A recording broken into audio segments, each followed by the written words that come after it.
Hey, True Seekers, welcome back. Sec here. It's August 12th, 2015. I just did a video on Jimmy Carter's cancer announcement and why I suspect it's likely a hoax for the purpose of bringing more attention to cancer and hopefully more dollars for charities such as Susan G. Komen, which are complete frauds. If you're new to my work, what I show is how this world is ran by a gang of deceivers, liars, thieves, who disrespect us on the daily, but we, the masses, are not awake to this and tolerate and support this abuse with our actions and our ignorance. So my hope in doing these videos is to wake people up to what's really going on. And what I show is the importance of numbers, how they're coded, and how they're used to piece these hoaxes together. For example, the Iranian hostage crisis lasted 444 days, and the number 44 is very specific to cancer, the state of Georgia where Jimmy Carter comes from, and Jimmy Carter's cancer announcement. So let's just go through this. The date the Iranian hostage crisis began on was November 4th, 1979, a date with 113 numerology. This number is so often coded into hoaxes. The word mainstream equals 113, dishonest equals 113, green screen equals 113. Ask yourself who runs the media, who has their names in high places. It is Zionist Jews. In the Bava Kama, the Jewish holy text, Rule A113 says a Jew can circumvent a non-Jew or a Gentile by lying to them. Think about dishonest and mainstream in light of that in this routine coding. With regards to 113, what it's known as the Iran hostage crisis has gematria of 113, and with the reduced method 86, like the word symbol, triangle, pyramid. This is still a symbolic event, still remembered in modern time Iranian relations between the United States and the nation of Iran.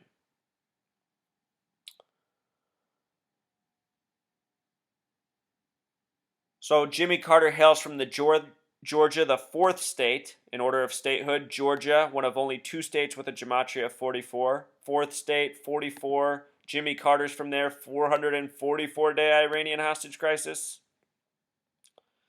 The right president was in office for this hoax of an event. And then, of course, it ended on Ronald Reagan's first day, who before becoming president was the 33rd governor of California. And let me show you how his life was by the numbers.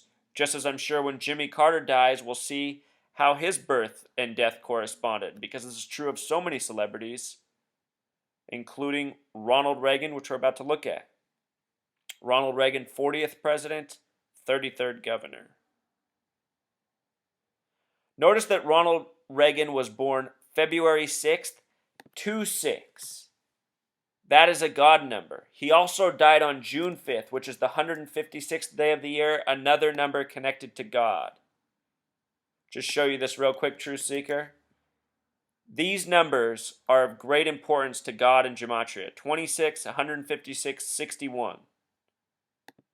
Ronald Reagan, born on 2/6, a lot like 26, dies on the 156th day of the year, June 5th, at the age of 93. Another number of importance. His name, though, Ronald Reagan. Notice how Ronald has gematria of 64, Reagan 46, the reflection of 64, which together sums to 110. Ronald Reagan is often remembered as a hero by many Americans for what he did in ending the Iranian hostage crisis and more. Notice that hero has the same gematria as Reagan. Often in stories in the media of police officers getting killed, the officer's name sums to 46, all part of the giveaway of the fake stories and the coding beneath. President and Ronald Reagan, both words with 110 gematria. The name Adolf Hitler has gematria of 110. He was president of Germany. Adolf Hitler was born on April 20th, the 110th day of the year.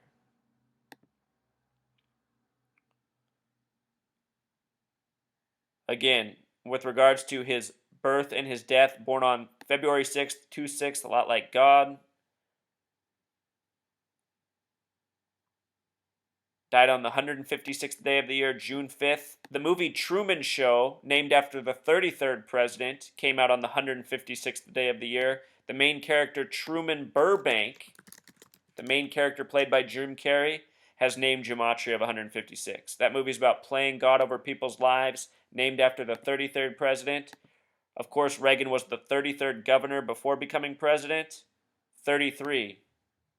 Another word when spelled out with that 156 gematria. Reagan, the 33rd president. The president sits in Washington, D.C. Washington, D.C. has gematria of 137, Truth Seeker. 137 is the 33rd prime number.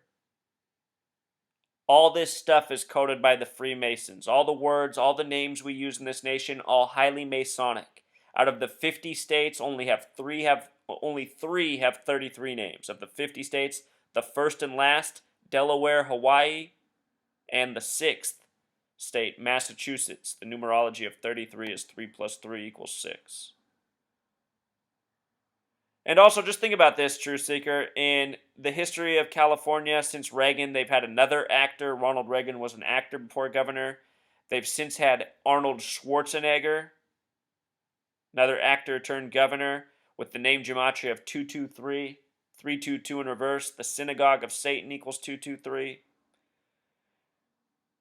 The people said to rule in the end times, as mentioned in Revelation. The current governor of California is nicknamed Moonbeam. Mr. Brown, they call him Moonbeam, which in Pythagorean gematria sums to 33. They love these 33 tributes. I just bring them up just to give you some more context, show you how these tributes go on and on and on through all these men, through all these people who deceive us on the regular. And right now, Jimmy Carter, even as an old man long out of office, still participating in the hoaxes, because these are company men. A lot of people think Jimmy Carter's a great guy. That's just part of his actor role, Truth Seeker. Let's close out by watching some nightly news footage. All right, here we go with the footage from the day of the end of the Iranian hostage crisis, the 444th day. And as I pointed out, some people might think this is crazy, but YouTube really does filter likes according to this numerology and gematria. Iran has gematria of 42. If I can pull this up real quick, Truth Seeker. I just want to show you something. One more important point this reminds me of. I'm glad they give these giveaways, because now that I know how to read their language, it reminds me of things. Whoops. So does that word. Iran. 42. 42. If you write out 42, it has gematria of 142. Jimmy Carter was the 39th president. 39 also has that gematria of 142. 39 and 42 are connected that way. That might also be part of the reason the 39th president, which was Jimmy Carter, was used in this stunt. With regards to 39, the reflection of that number is 93, the age Ronald Reagan died at. And Ronald Reagan lived and died by the numbers, as I showed. All right, now on with the video footage. Now, day one. Day one of Ronald Reagan's presidency, and day one of freedom for 52 Americans. Though thousands of miles apart, these two historic events moved almost on parallel tracks today. The new president had not been in office an hour when the former hostages became free men and women again. And they are well along now on their trip to West Germany and eventually to home. For the latest on their return to freedom, here is Peter Jennings in West Germany. Peter? Frank, the Algerian 727 carrying the freed hostages left Athens about 1 hour ago. It's now over the Mediterranean. It was on the ground 90 minutes for refueling. No one disembarked. The American ambassador to Greece, Bob McCloskey, did not go on board, but he did send some flowers on board, and he got a note back from his old friend Bruce Langan, who said, "I am very glad to be finally going home."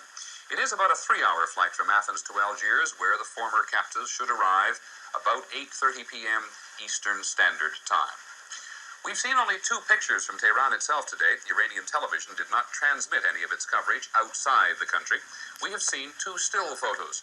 In one, Joseph Silik Jr., the second from the left, is being escorted by 3 Iranians. Subik, whose parents live in Redford, Michigan, had once been specifically accused by his captors of being a spy. In the second picture, Donald Cook, he's the one with glasses and a beard and somewhat more familiar to us, is also being escorted. For Cook, at 25, Tehran was his first overseas post with the State Department. Well, the Iranians who watch television have seen more than we have. It's been on local television there, and in Tehran, the Australian reporter Ray Sinclair offers his impression of what he saw. I think a lot of people at the other end are going to be quite shocked by what they see of the Americans who will get off that plane. Just looking at them, they appear to have, momentarily at least, lost complete touch with reality. I'm quite sure they cannot conceive that they are free now. I'll just point out that Tehran and Ray Sinclair both have gematria of 66, something they often like to coordinate with their reporting, as crazy as it seems, but so often documented. Their faces are blank, their eyes are glazed. It's a stunning emotional experience. One of the last people to see the Americans in person just before the plane left was the Swiss ambassador Eric Lang. 2 hostages, he said, had difficulty walking, but the others looked fit. They have aged, said the ambassador, and he referred specifically to the charge d'affaires Bruce Langan, an old friend of his at Will. It was childlike, the ambassador said. They, the hostages, couldn't quite believe they were leaving, but they were falling all over each other with emotion. There was laughing, and there were tears. Many, perhaps most, had not seen each other for those 14 months. It was, said Ambassador Lang, a moment that will stay with me for the rest of my life. And so it is now Algiers where world attention will be focused. Without the Algerian government, this deal for the Americans' freedom would not have been made. And when the 52 stopped there, briefly, there are no plans for them to remain overnight. Algeria's role in all this should deservedly be restated. In Algiers, here's ABC's Luciafi. The 2 American Nightingales, which will carry the hostages on the next leg of their voyage, arrived here at Algiers Airport tonight. These medical evacuation planes are designed to give emergency treatment until they reach a major medical facility. Algiers has gematria of 44 Truth Seeker, that number special to Jimmy Carter, Georgia. May be necessary. As ABC News has reported, some of the hostages are physically and mentally tired. 2 of them are said to be having difficulty walking. But tired or not, their arrival here is going to be the cause for celebration.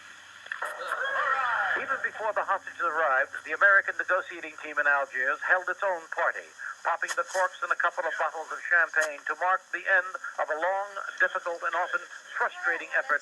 Think about it. That's probably paid with taxpayer dollars. You know, people like us who work hard and slave and have to submit to all these conditions, while these people reign over us and lie to us on the daily. How much longer can we take it for? This is 81 Truth Seeker 34 years ago. To get the Americans released.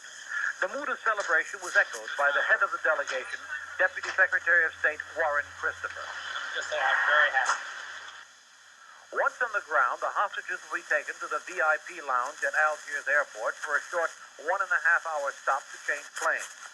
They'll be greeted by Algeria's foreign minister, who played an important role in the final drama. There may be an informal reception, but nothing elaborate. The Algerians understand the impatience of the hostages to waste no time continuing on their way. The next destination, West Germany, and an American military hospital. At Wiesbaden, the next to the last stop on their long trip home. Peter? Of course they want to put that red cross on the screen, connected to Knights Templar and Masonry. Lou, thank you very much. Perhaps I needn't remind you, but wherever the hostages are, and especially when they get here to West Germany, ABC News will be on the air. Frank? Thank you, Peter. We certainly will be, and we'll be back to you two later in this broadcast. Well, before this day of happiness could dawn, there were more anxious hours during the long night. In this country, the command post, as often in a time of crisis, the Oval Office of the White House. We have a report from Barry Dunsmore. It wasn't the first time that top Carter administration officials had spent sleepless nights in the Oval Office over Iran. But no matter what, it would be their last. This one had a different ending. Secretary Miller. All right, here we go. Hello? Kevin. Right on, man. That's great. That's great. Okay, now, the next step then. So that'll go to... So that'll go to Algiers, and Algiers, when they notify Iran, will notify us back, right? Later this morning, after word was received that Iran had taken all the necessary steps to make the transfer of its assets possible, Mr. Carter could relax even more, although there was always the nagging doubt. It wasn't until the motorcade on their way to the capital that the president was able to tell the president-elect that the hostages were aboard planes and would be airborne in 15 or 20 minutes. But it would be longer. Finally, just before Mr. Carter got to Andrews Air Force Base for his trip home to planes, the hostages' departure was officially confirmed. They had taken off about a half an hour after he was no Andrews, a 39 word for the 39th president. Telling you, they do it all by the numbers, Truth Seeker. longer president. The timing could hardly have been accidental. Once the planes had left Iran's airspace, members of the Iran working group at the State Department could take their first sigh of relief, begin formally informing hostage families that everyone was out and safe. Relief, exhaustion, and disbelief were the prevailing emotions. Also at the State Department, Mrs. Louisa Kennedy, who had become a hostage family spokesman, said she was numb. She also described the Iranians' last-minute toying as revolting. Mrs. Catherine Keogh, whose husband was the schoolteacher who just happened to be in the embassy when it was taken, spoke eloquently of the emotions of the moment. I think what you are looking at is about 15 months of holding one's emotions in check. And to shed all of that magically with a snap of the finger and say it's over is very difficult to do. We are experiencing a decompression, as almost exactly the kind of decompression that the hostages must be going through. Outgoing Secretary See, even when I was a little kid and I watched the news, all the people just seemed insane to me that were on TV. I mean, you don't meet people in real life who speak like that. Didn't that lady just seem like she was on another planet? Oh my goodness. I don't know how people are fooled by the TV. of State Muskie also had some thoughts on what the hostage crisis had meant to him. Well, I suppose, in a sense, I'll be known in the footnotes of State Department history as the hostage secretary. Muskie, a 33 name. A second ago, they were talking about a Kennedy. Of course, Kennedy's a 33 name. Everyone in that family who's died in tragedy has died on a 33 date. Muskie. Oh boy. I came in because of this problem, and because of it, I was not destined to continue, and they've come home at the end. I think it's perfect. The State Department is nearly empty this evening. The Carter folks have left. The Reagan people haven't yet arrived. Many of the professional... And this guy, Dunsmore, another awfully suspicious name with the 44 gematria. Just put one more 44 on it. And this is back in 81. If you watch the news today, it's the same thing. They get these people out there with the names that coordinate with the stories. I recently showed how at the unveiling of the first satanic statue on the same day that happened to be Obama's 6th year, 6th month, 6th day in office, the woman that they sent out there named Shia Man had a name gematria of 666. And that was the same day I Am Kate debuted that began with a 666 tribute as well. So if you think this stuff sounds loony, I get it. I understand why you think it sounds loony. But I'm saying it really is. This is what they're doing. This is what they've always done. Don't know what they're going to be doing. Such circumstances don't really lend themselves to celebrations. However, there is an overwhelming sense of relief here that the new administration can begin without the curse of the Iran crisis. Barry Dunsmore, ABC News, the State Department. So there it was. The end of Carter's presidency, the beginning of Ronald Reagan's as the hero.